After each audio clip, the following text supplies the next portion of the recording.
For more perspective on this ICC bid and the critical situation in Syria, I'm now joined by Middle East analyst and journalist Manuel Ochsenreiter.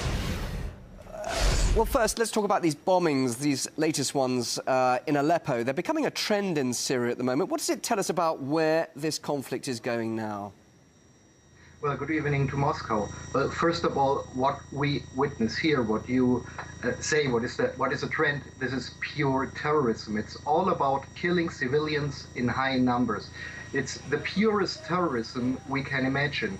We witnessed today that a civilian building and university was attacked, and I spoke today to a student, a former student of the Aleppo University, who told me that one day before, yesterday, there was a warning from terrorist groups. They were saying they should today boycott the university, and they didn't do it, so this was the punishment. There's a word for what is taking place right now. It's the word moral bombing. It is a bombing towards the civilians. It shall decrease the morality of the civilians who obviously still support the government in its fight against this terrorism and in the fight against the insurgents. Well, the Western allies are supporting the rebels. Are they indirectly then supporting these terrorists, or are they actually trying to distance themselves by saying that these terrorists are hijacking the true nature of the revolution? This is poor hypocrisy, because if we look, for example, to the conflicts in Libya, where was happening almost the same thing, that the West was backing, financing, giving supply in intelligence, in material and in money for these terrorist groups. The same thing is happening in Syria. You cannot support such groups on the one hand, and when they commit these crimes, to deny or to refuse the responsibility of what is happening. I, as a German citizen, I have to say I feel deeply ashamed that my government in Berlin, also is supporting this so-called rebellion against the Syrian government. And I don't know how much of my taxpayers' money is going directly in the hands of these people who are building bombs. This would be an interesting thing, for example, to investigate about. But isn't it sorry to ask you, but isn't it now time for the Syrian government to pursue peace?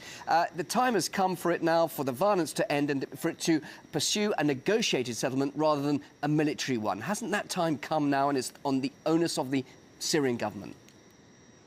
Well, we are talking here about a certain problem. We are talking here about negotiating. I think this is what your question was about. We are talking about negotiating with terrorists, and there cannot be any negotiation with terrorists. This is the problem. You cannot negotiate with the people who are killing civilians to press you to negotiations.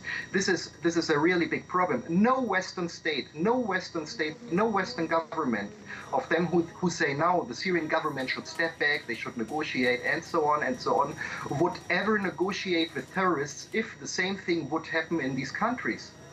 What about the calls now for the International Criminal Court to be looking into alleged war crimes in Syria? Should it be doing that? And is it the time to even be thinking about this? Of course we should think about this, and of course it is a great idealistic idea to get into an international court to investigate on these crimes which are happening now since around 2 years in this country. But I don't trust a lot in international courts, because we don't know who is then influencing the trials and so on, as we see, for example, on the trials of the civil war in former Yugoslavia and so on. What I think what would be the best solution, these are crimes happening on Syrian soil. Syria is a sovereign state, and this should be, of course, persecuted and also put in front of a Syrian trial. Manuel, great to hear your thoughts. Manuel Ochsenreiter, Middle East analyst and journalist, joining me live there from Berlin here on RT. Thank you very much indeed. Thank you so much.